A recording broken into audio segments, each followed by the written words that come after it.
along comes the Trumpet of Patriots. Can you tell the story of how this new party with a very interesting name, a name that somewhat evokes Trump, talk a little bit about the meaning of the name and how the Trumpet of Patriots burst on the scene as a party contesting the national election?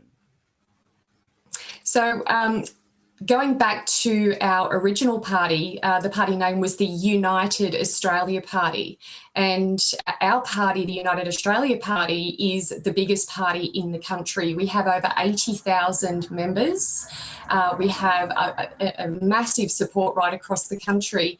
And the United Australia Party was deregistered for a period of time, and leading into the election we attempted to re-register that party because Clive Palmer holds the trademark to the logo, the name, and everything else that you can imagine attached to the party. So we didn't think that it would be a problem.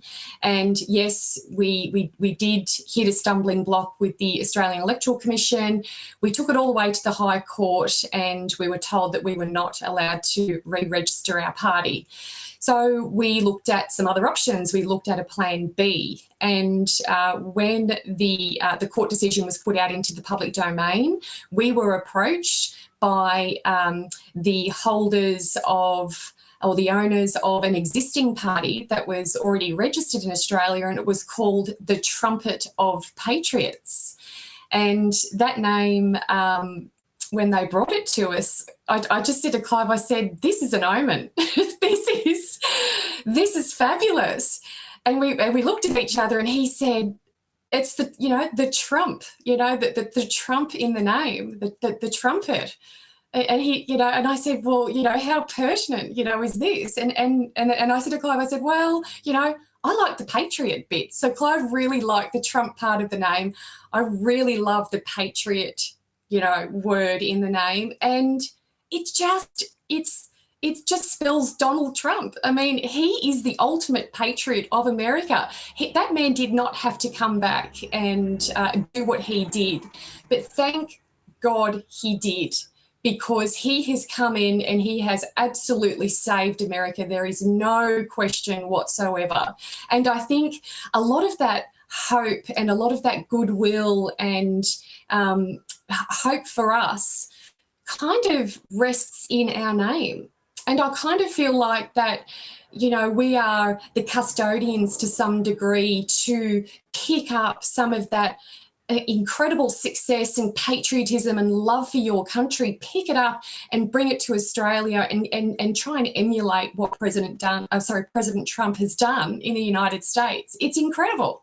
I mean, that's the part of it I think that many Americans will find quite amazing. And actually, Tucker and I and Debbie, we found it amazing because when we were there last June, of course, the debates were cooking up in America. And there was an intimate familiarity on the part of Australians with the details of American politics, what Trump represented. Now, there's a movement in America, Make America Great Again, the MAGA movement. In some ways, are you representing a kind of a Make Australia Great Again movement that parallels the Trump movement? And beyond that, talk about the role that a third party like yours can play in this election. Are you looking to be sort of the power broker that settles the issue between the Liberals and the Labor government? What do you hope to achieve in this election to advance this agenda? We are absolutely the party that wants to make Australia great again. Our party commissioned a poll, interestingly, just last month. And the question was put to Australians that were surveyed was, would you like to see Trump-style policies in Australia?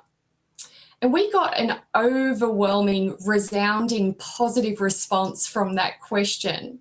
And the answer was yes. I think Australians are looking, desperately crying out for strong leadership. The leader that we have right now is weak. In a word, he is weak, he is uninspiring, and he's the person that's responsible for sending our country backwards at a rate of knots. So people need hope. They're looking for strong leadership. and they're looking for policies that are going to get our country back on track. And it's policies like the Department of Government Efficiency, getting in there and having a look at the financial structures, having a look at how some of these leftist, globalist corporations have been funded, not only in America, but around the world. And it's just been shocking. It has been shocking that these organisations, funded by American taxpayer dollars, have been able to get away with what they've gotten away with for a very long time. Debbie and I care about our health, and we've come across a remarkable device that is a total game changer. We use it, we love it, it makes a huge difference. It's called Juvent Micro Impact Platform. It's based on the latest cutting-edge science. It uses micro impact frequency to promote joint health, improve bone density, boost circulation, and even stimulate the production of stem cells in your body. Crazy, right? But it works. All you have to do is stand on it. I stand on it for about 10 or 12 minutes a day, Debbie a little longer, and that's it. It's going to make those crinks and stiffness and aches and pains vanish, and it can even add up to 5 years to your life. Wow. You got to learn about this new technology. It's not to be confused with some gimmicky vibration plates out there. Go to juvent.com/Dinesh to learn more. That's JUVENT.com/Dinesh. And they've got a great deal for you right now. $500 off, 10-year warranty, financing options, even a 6-week buyback promise, because they believe in the product so much. Juvent can change your life. Find out more. Check it out. Go to juvent.com/Dinesh.